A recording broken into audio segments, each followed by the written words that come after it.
11 years after Innocent Quaye was struck by a stray bullet at Anomawubi, a village between Kaswa and Bodriase in the central region, his wounds are still visible.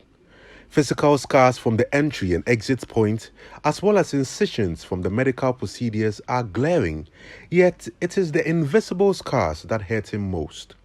Innocent has lost his education and friends. Now 24 years old and with no economic skills, he still depends on his aging mother for everything. Because at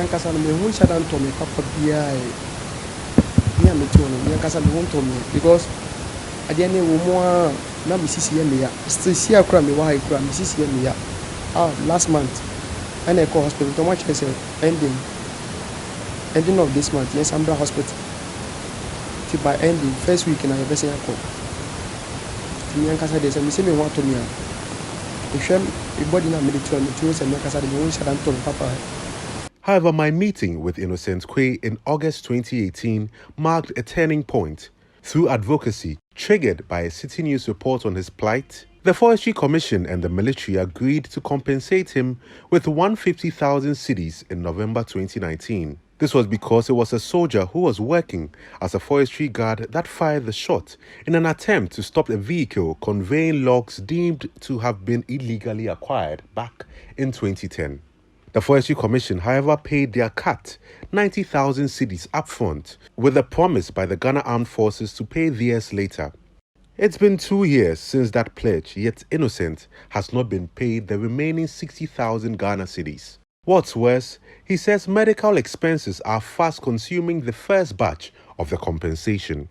For the past 2.5 years, 90,000 normally mine, and no one been up and down the hospital, maybe and no me lawyers up and down, this Kanaka Nina as Kanaka Ibasa. If Skana Aegean, who says Skana Aegean, Scan enemy as and also a maybe the Miakasami to me, Kobe Bia, Nigeria, Scakrona, Bia, Scakrona. The hospital, Dr. Hemi, we are seeing go to draw. The come office, Sabia, Dr. Hemi, will take your money draw. So the neighbor could catch him and be a civilian. So I was saying here.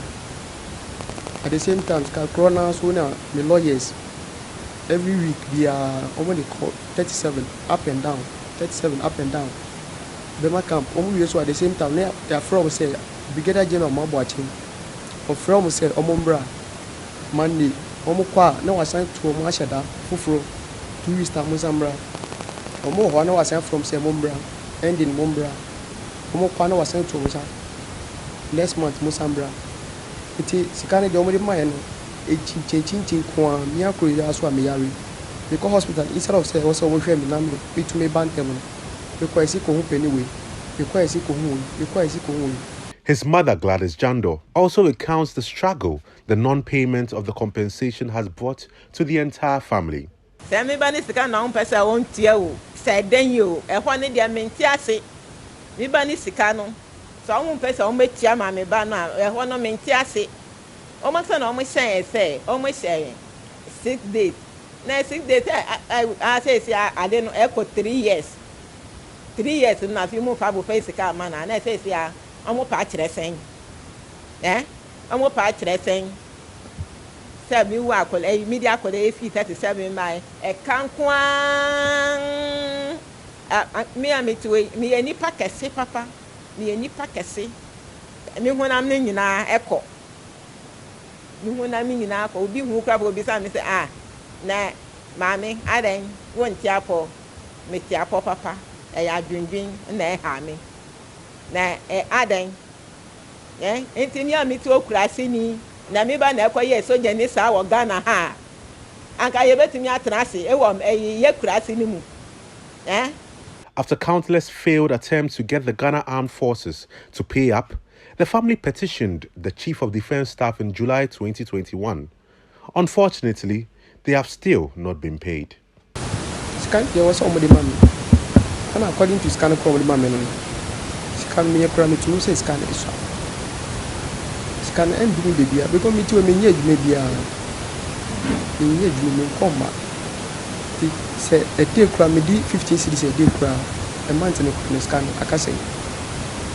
Till Miss Romo, no deal.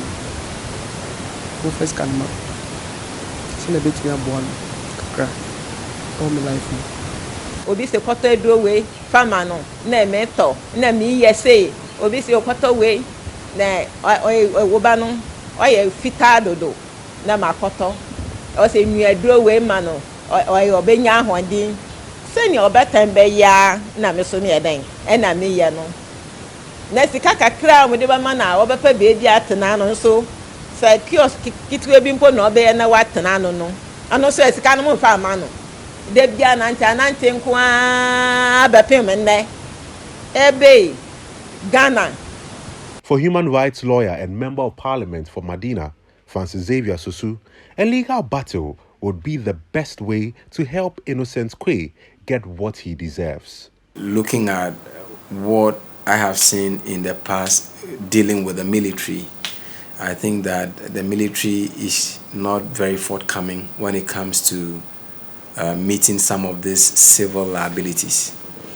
I think that the whole regime of militarization and military training and military discipline makes it very difficult for those men in uniform to properly appreciate the ambit of the fundamental rights that are guaranteed by the Constitution.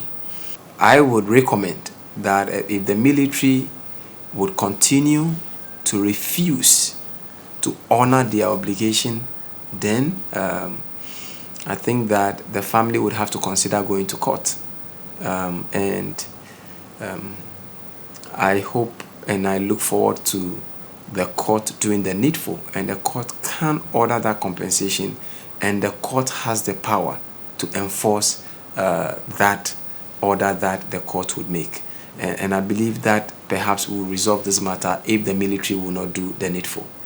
For now, it seems all roads lead here to the courts of the land, as lawyers of Innocent Quaye may have to be lacing their boots soon for that legal battle with the Ghana Armed Forces, all in a bid to get them to pay that 60,000 Ghana cedis compensation to the young man. Reporting for City News, I am Niama Ama.